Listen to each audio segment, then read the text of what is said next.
Hi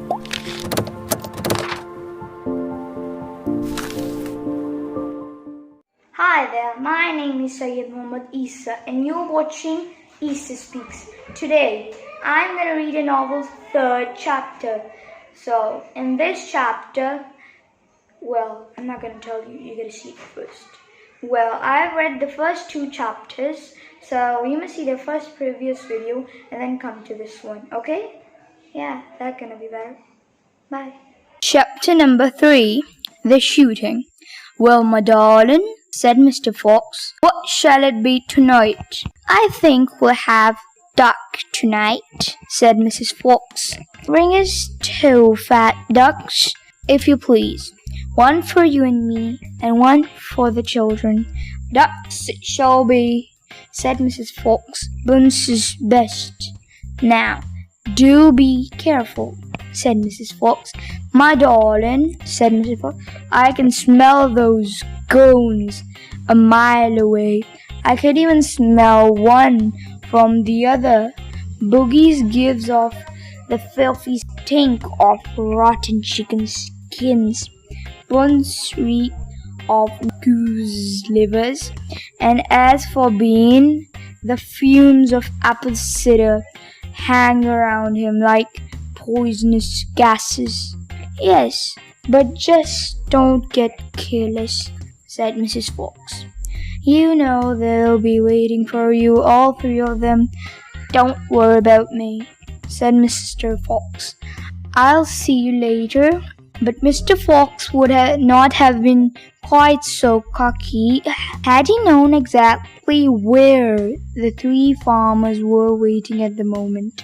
They were just outside the entrance to the hole, each one crouching behind a tree with his gun loaded.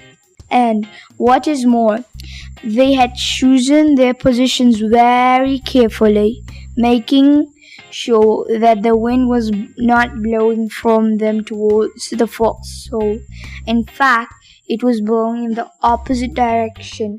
There was no chance of them being smelled out.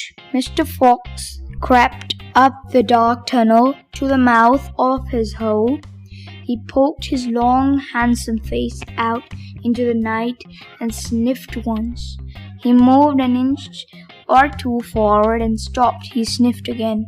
He was always especially careful when coming out from his hole. He inched forward a little more. The front hair of his body was now in the open. His black nose twitched from side to side. Sniff! None. And he was just about to go trotting forward into the woods when he heard, or thought he had, a tiny nose or soft rustling sound as though someone had moved a foot. His black nose twitched from side to side, sniffing and sniffing for the scent of danger.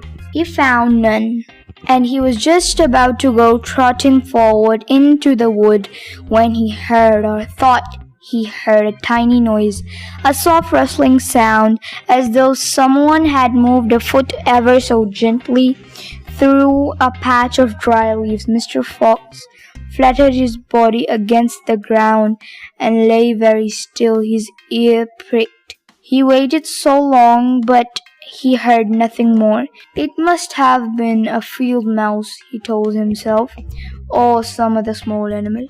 He crept a little further out of the hole, then further still. He was almost right out on the open now. He took the last careful look around. The wood was murky and very still. Somewhere in the sky the moon was shining. Then just his sharp night eyes caught a glint of something bright behind a tree not so far. It was a small sliver back of moonlight shining on a polished surface. Mr. Fox lay still watching it. What on earth was it? Now it is moving. It was coming up and up. Great heavens! It was a barrel of a gun. Quick as he whipped, Mr. Fox jumped back into the hole. That same instant, the entire wood seemed to explode around it. Bang, bang, bang, bang, bang, bang! The smoke from the tree guns floated upwards in the night air. Boggis and Bunce and Bean came out from behind their trees and walked towards the hole. "Did we get him?" said Beans. One of them shone a flashlight on the hole, and there on the ground was a circle of light half in and half out of the hole lay the poor, tattered, blood-stained remains of Fox's tail. Bean picked it up. "We got the tail, but we missed the fox," he said, tossing the thing away. "Dang and blast," said Boggis. "We shot too late. We should have let fly the moment he poked his head out." "He won't be poking it out again in a hurry," Bunce said. Bean pulled a flask from his pocket and took a swig of cider. Then he said, "I'll take 3 days at least before it gets hungry enough to come out again. I'm not sitting around here waiting for that. Let's dig him up." "Ah," said Boggis. "Now you're talking sense. We can dig him out in a couple of hours. We know he's there. I reckon there's a whole family of them down that hole," Bunce said. "Then we'll have a lot," said Beans. "Get the shovels." So, as you know what happened in this chapter, Mr. Fox has got shot somehow. Yeah, somehow he got shot. And in the next chapter, the thing is going to happen that they're going to try to dig Mr. Fox out of his hole. So I think you will find it pretty interesting. So, bye. See you in the next video.